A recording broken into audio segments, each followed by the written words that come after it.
Midweek motivation, know your worth listening to, Worth Wednesday, episode 2.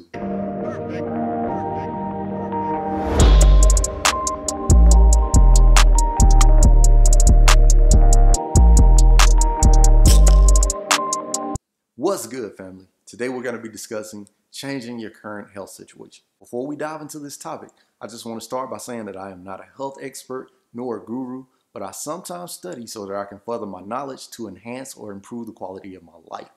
Also, this is not meant to be an educational video, but more so for motivation. So while you may gain some education from it, it is solely for motivational purposes only, because we're not going to dive deep into giving you the educational aspect of what we're going to be talking about today.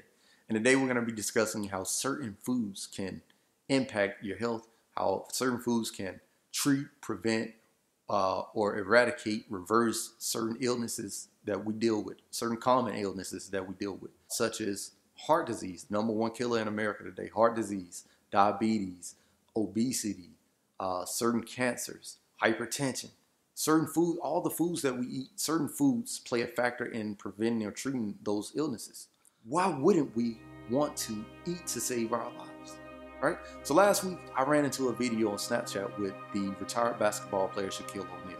Now, we all know Shaquille O'Neal was probably among one of the biggest men who ever played the sport of basketball. Shaquille O'Neal stands at about 7'1", 7'2", well over 200 pounds. And on the video that I saw on Snapchat that was titled Gym and Fridge, I later found that video on YouTube on the Men's Health.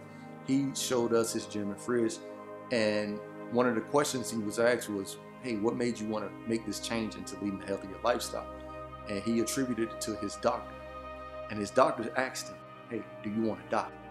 Now, my thing with that is, why do we have to wait until something drastic like that happens?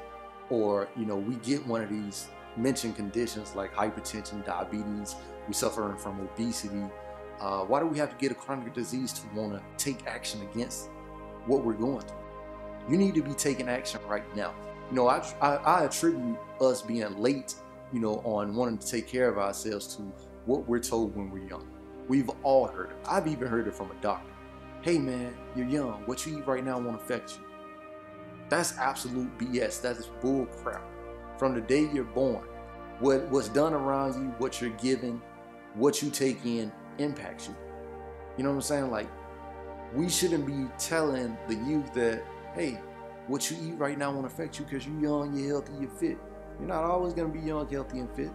And the stuff that you eat right now, the things that you take in mentally and physically are going to affect you later on.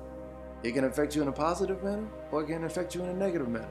So if you eating burgers and fries from McDonald's all the time, that's going to be negative. If you're taking in knowledge from, a good credible source, who's doing research, that's going to be positive on your life. So I would choose the positive road versus the negative road. I first learned about the foods that can impact you in a positive manner through Dr. Sebi. Dr. Sebi has left us. Rest in peace, Dr. Sebi. But he was one of the first people I knew that talked about, hey, these foods, if you eat this can prevent this disease or reverse this disease right here. Now, a lot of people didn't acknowledge him and what he was trying to bring to light, because he didn't have the credentials we expect from somebody giving us that type of advice and knowledge. He was labeled mentally incompetent, a quack, just someone who was just crazy and insane. And Dr. Sebi says that, hey, I dealt with these type of conditions. I dealt with obesity. I dealt with impotency. I dealt with these type of conditions, that were labeled chronic. And by doing this, making a change, I was able to reverse and treat these conditions so that they didn't come back. So make the change. You have the option to make the change. You can make the change right now, today. Don't wait until tomorrow. You need to make that change right now. You need to make the change. What's stopping you? You don't have enough time? Make time. You don't have the resources? Go out and get the resources. You don't have the funds? Go out and get the funds. But do what you need to do right now so that you enjoy life and you improve the quality of your life. Entrepreneur Tom Bilyeu on his channel, on his YouTube channel, I'm going to drop the link down below to his YouTube channel, had a doctor on one of his videos by the name of Dr. William Li.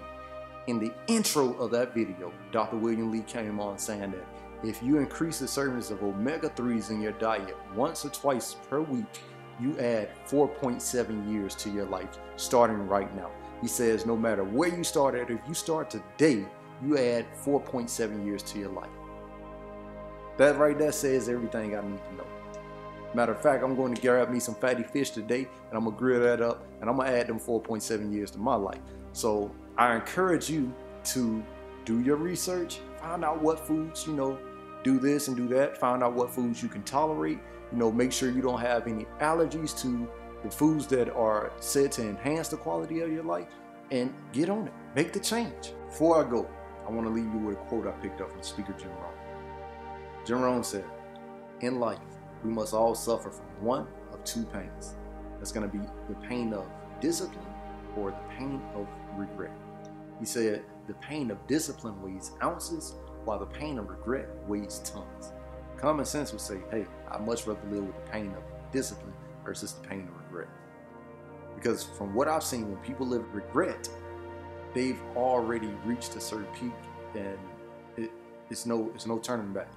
I'm saying most people are on their deathbed, at that point, or close to it. So I would much rather live with the pain of discipline versus the pain of regret. Leave you with something else. My last college paper in my class, Cultural Anthropology, my final research paper, I did it on a cancer ward, patients at a cancer ward in Kenya. And it said when patients arrive at the hospital, they believe they're at their climax of suffering. A lot of the times when they're in there for those certain cancers or diseases that they're dealing with, those diseases are preventable. You know what I'm saying? They're able to prevent those diseases. So why didn't they? Why did it take them going into that stage of life to say, man, I really messed up? And now they're relying on the doctors. Also, a lot of patients, when they go into the hospital, they go in untrusting of the doctors.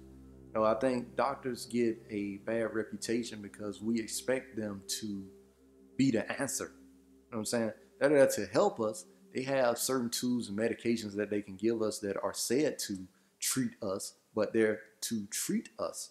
They're not to all the time fix us. You know what I'm saying? Fix yourself before you get there. Don't even have to go there. You know what I'm saying? You don't even have to go there. Just change. Make a change. Make a decision. First, make a decision. Prep yourself and take action. That's what you need to do.